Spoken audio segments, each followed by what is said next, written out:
नमस्कार प्यारे विद्यार्थियों, स्वागत है आपका ज्ञान प्रकाश 2.0 में। तो चलिए आज शुरू करते हैं समांतर श्रेणी।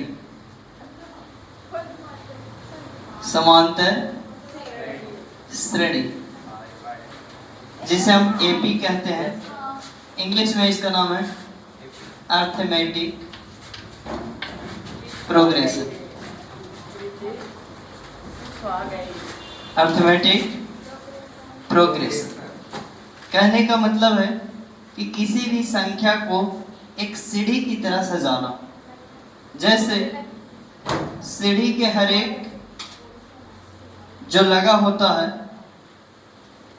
वो हर एक का डिस्टेंस क्या होता है, समान रहता है। प्रत्येक का डिस्टेंस क्या होता है बाबू, समान होता है। इसी को हम समांतर श्रेणी कहते हैं। कहने का मतलब अगर ये 4 मीटर पे है तो अगला 6, फिर उसके आगे 8, उसके आगे 10, उसके आगे 12, उसके आगे 14, 16। तो प्रत्येक का डिस्टेंस क्या है, समान है। यही अंतर को हम कहते हैं सार्व अंतर, और इसी श्रेणी को हम कहते हैं समांतर श्रेणी। क्या नाम देते हैं, समांतर श्रेणी। तो समांतर श्रेणी यानी अर्थमेटिक प्रोग्रेशन कहने का मतलब है एपी। शॉर्ट में इसको क्या कहेंगे, एपी। अब जैसे देखिए, ध्यान दीजिए, कोई भी संख्या है a1, a2, a3, a4, a5, a6 dot dot dot an। an यानी अंतिम पद। तो प्रथम पद हो गया, प्रथम पद को क्या कहेंगे, a। प्रथम पद क्या है, a। और उसके पढ़ने वाले संख्याएं और उसके बीच के अंतर को कहेंगे सार्व अंतर। सार्व अंतर। अब सार्व अंतर होता है डी। सार्व अंतर क्या होती है, डी कहने का मतलब है प्रत्येक पदों का अंतर। प्रत्येक पद मतलब अगले पद से पिछले पद का अंतर, यानी a2 minus a1, a2 minus a1, या फिर a3 minus a2, a3 minus a2, या फिर कह सकते हैं a4 माइनस a3। यानी हर एक अगले पद से घटाएंगे पिछले पद का, तो उनका जो अंतर आता है वही संख्या कहलाती है सार्व अंतर। क्या कहलाती है, सार्व अंतर। तो प्रत्येक पदों का अंतर क्या होती है, सार्व अंतर।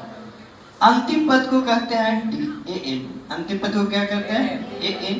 और पदों की संख्या को कहेंगे n। पदों की संख्या, पदों की संख्या क्या होती है, n। और अंतिम पद, अंतिम पद होती है an। अंतिम पद क्या होती है, तब इसके लिए सूत्र लगाया जाता है an बराबर a plus n minus 1 into में d।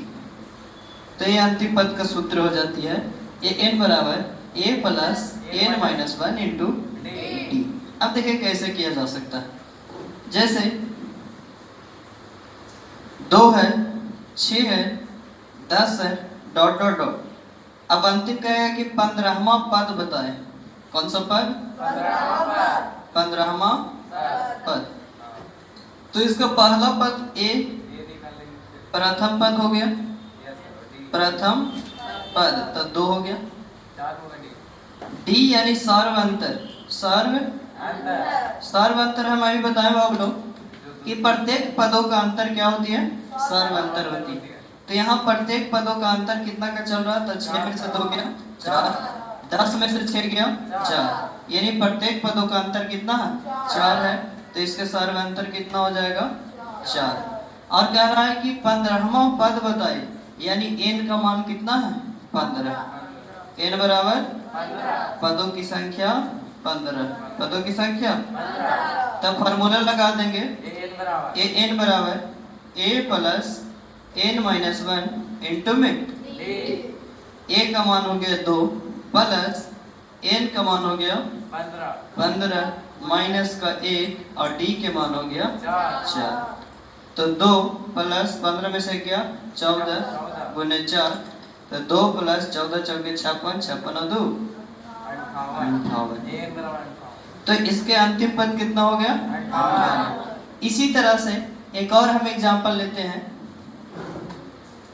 जैसे संख्या 12, 18, 24 डॉट डॉट डॉट 21वां पद। कौन सा पद बाबू?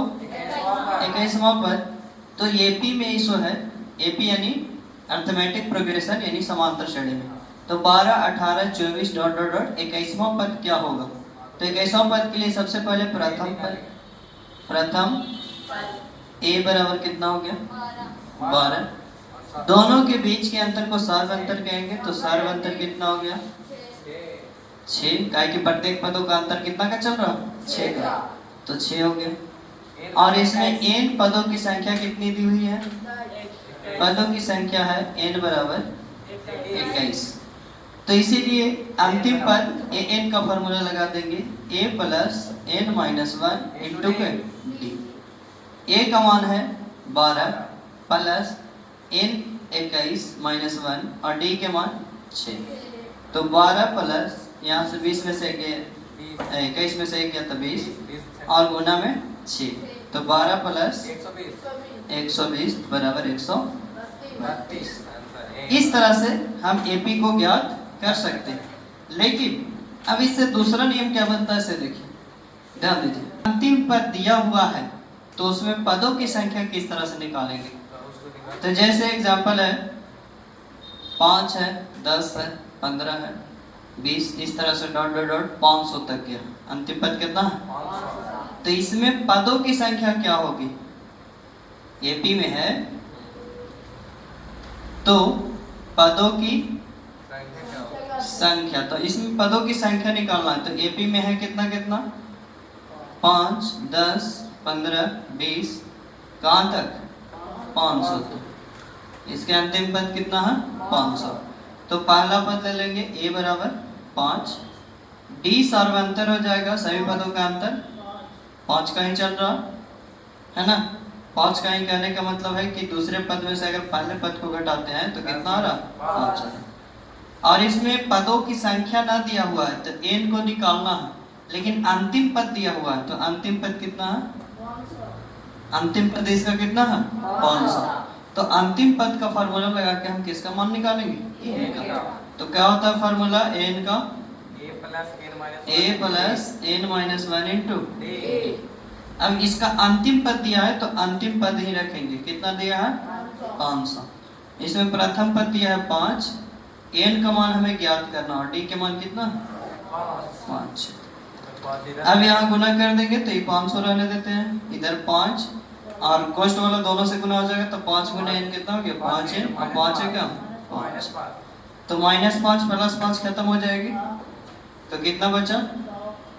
500 बराबर 5n। तो 500 बटा 5 कर देंगे तो n बराबर कितना आ जाएगी? 100।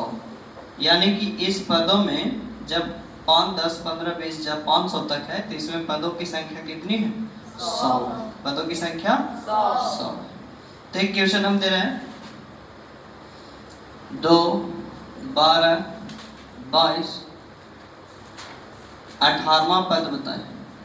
इसमें 18वां पद बताना है एक, और एक क्वेश्चन है 7, 14, 21 डॉट डॉट डॉट 343 में पदों की संख्या बताएं।